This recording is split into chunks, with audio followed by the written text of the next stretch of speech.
कली का ट्रैप तोड़कर हंस रही हैं राधा रानी, शुक्राचार्य की हालत खराब। हेलो फ्रेंड्स, कली का ट्रैप तोड़कर क्यों हंस रही हैं देवी राधा और शुक्राचार्य की हालत खराब क्यों है? क्योंकि जैसे मैडम अक्कड़ ने अपने पोस्ट में शेयर किया है कि कोई भी भक्त जीवात्मा डिवाइन सोल राधा कृष्ण या कल्कि वैष्णवी से विवाह की इच्छा नहीं करती है।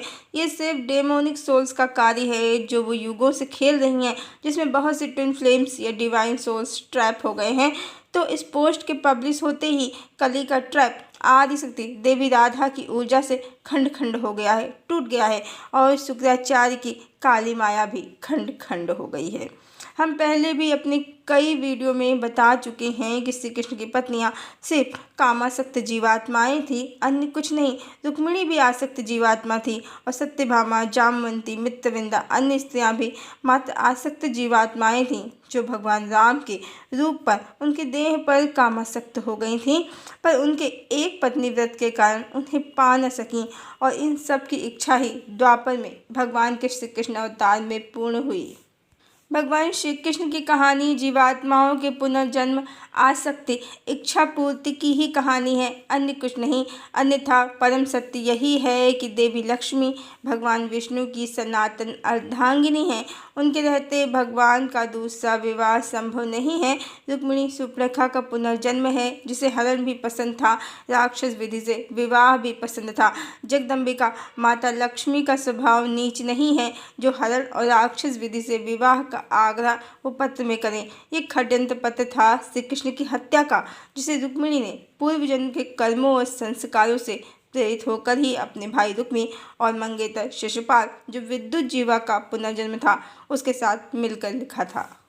और भगवान ने इस षड्यंत्र को अपने बाहुबल से निष्फल भी किया और रुक्मिणी के भाई रुक्मी को सिर से बाल रहित करके छोड़ दिया। अपमानित, इतना अपमानित वो हुआ कि अपने राज्य वापस भी नहीं गया। रुक्मिणी के पिता भीष्मक की कीर्ति श्री कृष्ण ने अपने चरणों से रौंद दी, मिट्टी में मिला दी। रुक्मिणी ने स्वयं ही अपने पिता के मान सम्मान को डुबो दिया और वो सुप्रेखा ही थी जिस कारण भगवान ने स्त्रियों की कतार उसके लिए सौतनों का मेला द्वारिका में लगाया। अन्यथा जगदम्बिका को भगवान समर्पित हैं, उनके रहते वो दूसरा विवाह भी नहीं कर सकते। हजारों की तो कल्पना ही व्यर्थ है। अब जो असुर हैं, काल नेमी हैं, उन्होंने ही ये सब सत्य श्री कृष्ण की कहानी 180 डिग्री के एंगल से बदलकर रुक्मिणी को सीता बताया, श्री कृष्ण की दूसरी पत्नियों को भक्तिन या गोलोक की देवियां बताया और आदिशक्ति माता लक्ष्मी देवी राधा को भक्त जीवात्मा बना दिया। और जब विद्वानों ने देवी राधा को श्री कृष्ण की प्रिया बताया तो इन कालनेमियों ने अन्य मिलावटी ग्रंथ रच डाले।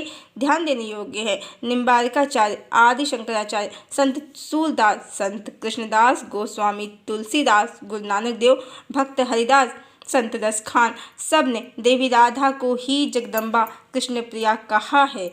श्री कृष्ण की किसी भी पत्नी का उल्लेख नहीं किया है और कालनेमियों ने मिलावटी ग्रंथ रचकर, जिसका प्रचार पाश्चात्य धार्मिक संस्था करती है, जो भगवान श्री कृष्ण को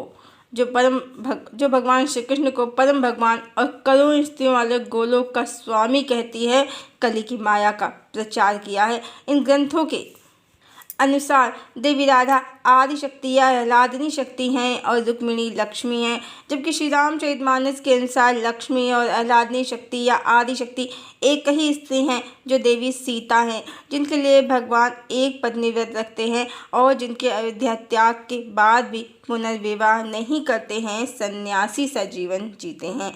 लक्ष्मी कोई साधारण स्त्री ही नहीं है, परम भगवान की अर्धांगिनी है वो, जिनके परिसूत्र में बंधकर भगवान उसकी मर्यादा को निभाते हैं और मर्यादा पुरुषोत्तम कहलाते हैं। जबकि श्री कृष्ण जगदम्बिका से विरह सहकर रुक्मिणी समेत हजारों की इच्छा पूर्ति करते हैं और योगेश्वर कहलाते हैं। ईश्वर की कहानी का यही सत्य है, यही रहस्य है, जिसे कालनेमियों ने शुक्राचार्य की काली ऊर्जा से प्रेरित होकर शास्त्रों में खूब उलटफेर किया है और कामासक्त स्त्रियों को भक्त या देवी बताया है और भक्ति के नाम पर ईश्वर का सत्य स्वरूप मिटाने का पूर्ण प्रयास किया है। इतना ही नहीं, अब जब ये ट्रैप, ये षड्यंत्र खंड खंड होकर नष्ट हो गया है तो असुर नए जमाने के नए षड्यंत्र कर रहे हैं और कहते हैं कि राम की एक ट्विन है सीता और श्री कृष्ण की दो ट्विन हैं राधा और रुक्मिणी, जबकि शास्त्रों में ट्विन फ्लेम शब्द ही नहीं है, ये शब्द पश्चिम से आया है। और निम्बार्काचार्य ने तो राधा कृष्ण के युगल रूप की ही प्रतिष्ठा की है। आदि शंकराचार्य ने देवी राधा को श्री कृष्ण की सर्वेश्वरी बताया है। जगन्नाथ अष्टकम के अनुसार जो परम ब्रह्म को परम सुख प्रदान करती हैं और हर मंदिर में देवी राधा श्री कृष्ण के साथ युगल रूप में ही विराजमान है, कोई दूसरा दूर दूर तक नहीं है। और युगल अष्टकम तो बना ही है राधा कृष्ण के अर्धनारीश्वर स्वरूप की वंदना में।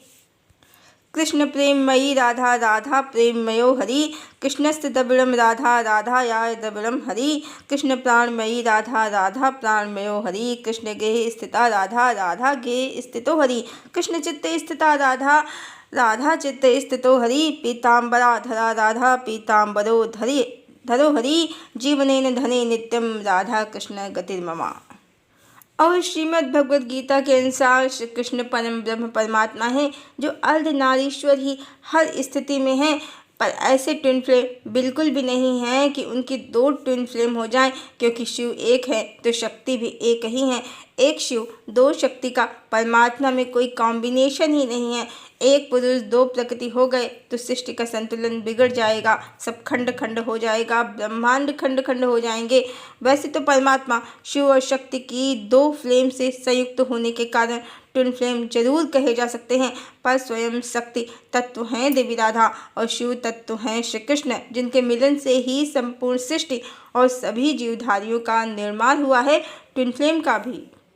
इस तरह यदि परमात्मा को ट्विन फ्लेम मान भी लिया जाए तो उनकी एक ही ट्विन फ्लेम है। जो त्रेता में सीता है वही द्वापर में राधा है, दूसरे किसी की भी संभावना दूर दूर तक नहीं है। और दूसरे की एंट्री राधा कृष्ण के बीच में करना असुरों का काला खेल है। रुक्मिणी के बहाने ये असुर परमात्मा का सत्य स्वरूप स्थापित नहीं होने देना चाहते और श्री कृष्ण का उज्जवल चरित्र योगेश्वर स्वरूप परमेश्वर ओंकार स्वरूप समाज से छुपाए रखना चाहते हैं। इसीलिए दो ट्विन की माया इन लोगों ने खेली है, पर सारे प्रमाण इसके विपरीत हैं। पर अब कली का सारा ट्रैप टूट गया है। शुक्राचार्य की सब चालें फेल हो गई हैं। दैत्य गुरु की हालत खराब है, इसीलिए अब असुरों की कोई भी चाल कामयाब नहीं हो सकती। और असुरों की इसी बेबसी पर देवी राधा को बहुत हंसी आ रही है। अब उनकी सत्ता, उनकी महत्ता और परमेश्वरी का स्थान कोई नहीं छीन सकता। श्री कृष्ण परमेश्वर हैं और वो परमेश्वरी।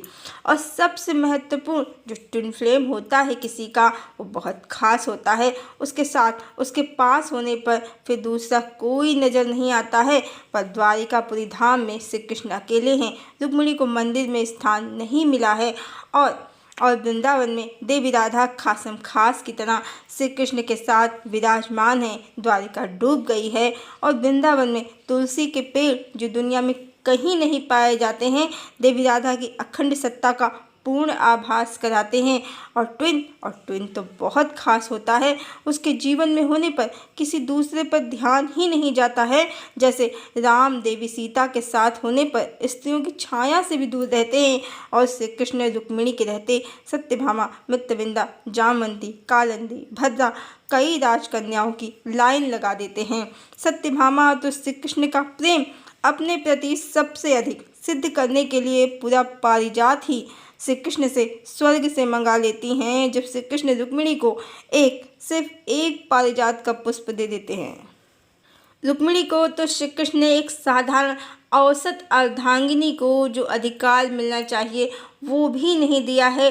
ट्विन फ्लेम जैसे खास संबंध, विशेष संबंध को यहाँ जोड़ना बेमानी है। ये मात्र असुरों की चाल है, भगवान के ओंकार स्वरूप को मिटाने की, कलिकाल को जमाए रखने की।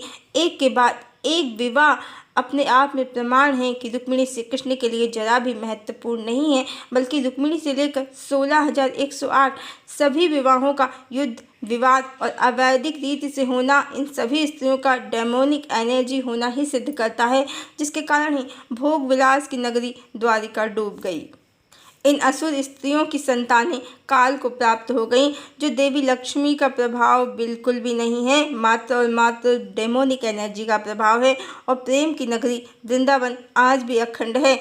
और भगवान बुद्ध की संतान राहुल और भगवान राम की संतानों लव और कुश ने भगवान की कीर्ति को जगत में बढ़ाया ही है, जबकि श्री कृष्ण की रानियों के सभी पुत्र आपस में मदिरा पान करके लड़के मर गए हैं। ये सब डेमोनिक एनर्जी का ही प्रभाव है, देवी जगदम्बिका का नहीं, भगवान की ट्विन का नहीं।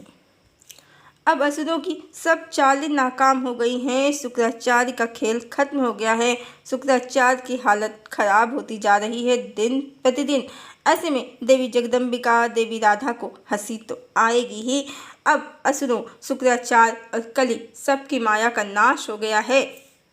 सबका खेल खत्म हो गया है। अब ईश्वर का सत्य स्वरूप प्रकाशित होने से कोई नहीं रोक सकता है। सत्य के अवतरण को कोई नहीं रोक सकता है, क्योंकि यह जगदम्बिका की इच्छा है, हरि की इच्छा है। हरि की इच्छा ही सर्वोपरि है, जिसके समक्ष किसी की माया नहीं चलती है, क्योंकि स्वयं महामाया हरि की अर्धांगिनी है। और महामाया के आगे असुरों, कली और शुक्राचार्य की काली माया में कुछ भी शक्ति नहीं है। ये तभी तक अपना प्रभाव दिखा रहे थे जब तक महामाया ने अपनी शक्ति नहीं दिखाई थी। अब जब शक्ति और शक्तिमान एक हो गए हैं, तो असुरों और उनकी काली माया का नाश निश्चित है। सत्युग का अवतरण निश्चित है। हरिओम।